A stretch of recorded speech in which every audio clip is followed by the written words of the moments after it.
কসবা আইন কলেজের মনোজিৎ মিশ্রর যে চাকরি তার পুনর্নবীকরণ উল্টো মনে হচ্ছে না? 30শে অগস্ট 2024 সাউথ ক্যালকাটা ল কলেজে মনোজিতের চাকরির পুনর্নবীকরণ রিনিউয়াল হয়েছিল। এইটা হচ্ছে সেই ছবি।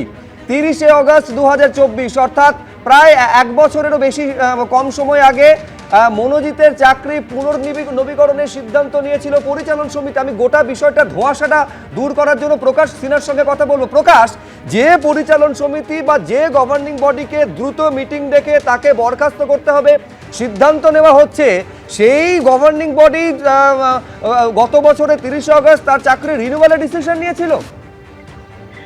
একদমই শুভজিৎ, শুধু এটাই নয়, তুমি যদি ভালো করে এই অ্যাপয়েন্টমেন্ট লেটার, অর্থাৎ বলাই যায় যে জিবি যে অ্যাপ্রুভাল দিল এবং জিবিতে যে অ্যাপ্রুভাল পাস করা হলো, সেখানে 3টে নাম রয়েছে। মনোজিৎ মিশ্রর নাম রয়েছে, বরুণ ব্যানার্জির নাম রয়েছে এবং অমিত অধিকারী। 3 জনকে কিন্তু অ্যাপ্রুভাল দেওয়া হয়েছিল যে তাদের অ্যাপয়েন্টমেন্ট লেটার দেওয়া হোক। কেন অ্যাপয়েন্টমেন্ট লেটার দেওয়া হবে? এই চিঠিতে, এই যে নোটিশ সার্কুলার, সেখানে পরিষ্কারভাবে লেখা রয়েছে যে 45 দিন ধরে তারা কাজ করেছে এবং তারপর কিন্তু তাদের এই কাজ করার পর 45 দিন পর তাদের পুরো বিষয়টা, অর্থাৎ তাদের অ্যাপয়েন্টমেন্টটা রিনিউ করা হচ্ছে। রিনিউয়াল একটা সার্কুলার পাস করা হলো। কোন দিন পাস করা হলো?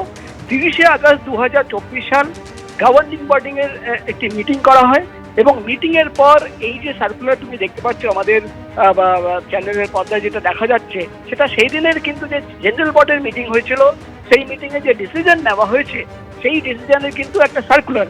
এবং এখানে তুমি পরিষ্কারভাবে দেখতে পাচ্ছ অশোক কুমার দেব, তার কিন্তু সই রয়েছে প্রেসিডেন্ট হিসেবে, এবং নিচে আমরা দেখতে পাচ্ছি ডান দিকে ডক্টর নয়ন চ্যাটার্জি, তারও কিন্তু সই রয়েছে, ভাইস প্রেসিডেন্ট বা সেক্রেটারি লেখা, এবং অফিসিয়াল রাবার স্ট্যাম্প পরিষ্কারভাবে কিন্তু আমরা দেখতে পাচ্ছি এই সার্কুলারে রয়েছে। অর্থাৎ এই 3 জন, মনোজিৎ মিশ্র, বরুণ ব্যানার্জি এবং অমিত অধিকারী, 3 জনকে 45 দিন কাজ করার পর রিনিউয়াল অ্যাপয়েন্টমেন্ট লেটার ইস্যু করার জন্য জেনারেল বডিতে কিন্তু পাস করানো হয়েছিল এবং তারপরেই কিন্তু এই সার্কুলার।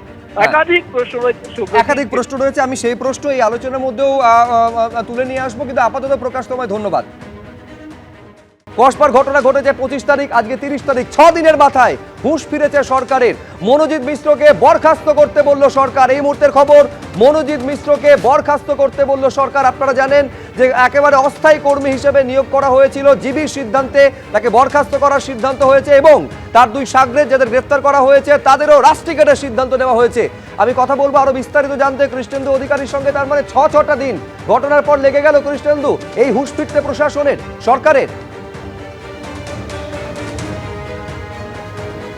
একদমই তাই, এবং সেটা 6 দিন পর সেটা অবশেষে টনকডুন্ড বলা যেতে পারে।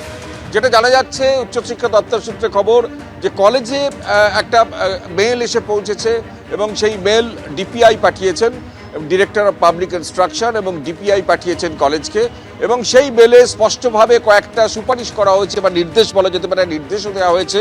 তাতে প্রথম নির্দেশই হচ্ছে মনোজিৎ মিশ্রকে বরখাস্ত করতে হবে। তুমি জানো যে মনোজিৎ মিশ্র সেখানকার ছাত্রনেতা, দুর্দণ্ড প্রতাপ ছাত্রনেতা, তারপর গভর্নিং বডির সুপারিশে তাকে চাকরি দেওয়া হয়েছিল এবং সেই চাকরি নিয়েই তার এত মাতব্বরি দেখিয়েছিল এবং এত এরকম নৃশংস কাজ করেছিল, এবং সেই মনোজিৎ মিশ্রকে চাকরি থেকে বরখাস্তের নির্দেশ দেওয়া হয়েছে সরকারি তরফে। এবং অবিলম্বে জেনারেল বডি মিটিং ডেকে, এখনো পর্যন্ত গভর্নিং বডির মিটিং হয়নি, সেই গভর্নিং বডির মিটিং ডেকে সেই নির্দেশ বলবৎ করতে বলা হয়েছে সরকারের তরফ থেকে। এবং গণধর্ষণের যে অভিযুক্ত আরও দুজন যে শাগরেদ মনোজিতের, তাদের 2 জনকেও কলেজ থেকে রাস্ট্রিকেট করতে বলা হয়েছে। অর্থাৎ তারা যেহেতু কলেজের স্টুডেন্ট, তাদের কলেজ থেকে রাস্ট্রিকেট করতে বলা হয়েছে। এবং সরকারের তরফে এটাও জানানো হয়েছে যে যারা নিরাপত্তার দায়িত্বে ছিলেন সেই নিরাপত্তার সংস্থাকে শোকজ করতে হবে, তাদের কালো তালিকাভুক্ত করতে হবে, বিশাখা কমিটির মিটিং ডাকতে হবে, আইসিসির মিটিং ডাকতে হবে। কেন এখনো মিটিং ডাকা হয়নি সেই প্রশ্ন তুলেছে সরকার। এবং অফিসের পর কেন এই যে ক্যাম্পাস খোলা থাকে, তুমি জানো যে কলেজ আওয়ার্সের পর ক্যাম্পাস খোলা থাকে কেন, তা নিয়ে বারবার প্রশ্ন উঠছিল। কারণ ঘটনাটা ঘটেছে সন্ধ্যের পর এবং রাত পর্যন্ত, অথচ ওই কলেজ যেহেতু আইন কলেজ, সেই কলেজে ম্যাক্সিমাম 4টে পর্যন্ত ক্লাস হয়, সুতরাং সেই কলেজ বন্ধ করতে হবে অফিসিয়াল আওয়ার্সের পর, এটাও বলা হয়েছে। এবং সিসিটিভি ফুটেজ এবং বহিরাগতদের একগুচ্ছ নির্দেশিকা দেওয়া হয়েছে এবং এইটা বলা হয়েছে সিদ্ধান্তগুলো বাস্তবায়িত করার জন্য জিবি মিটিং ডেকে এইগুলো করতে হবে।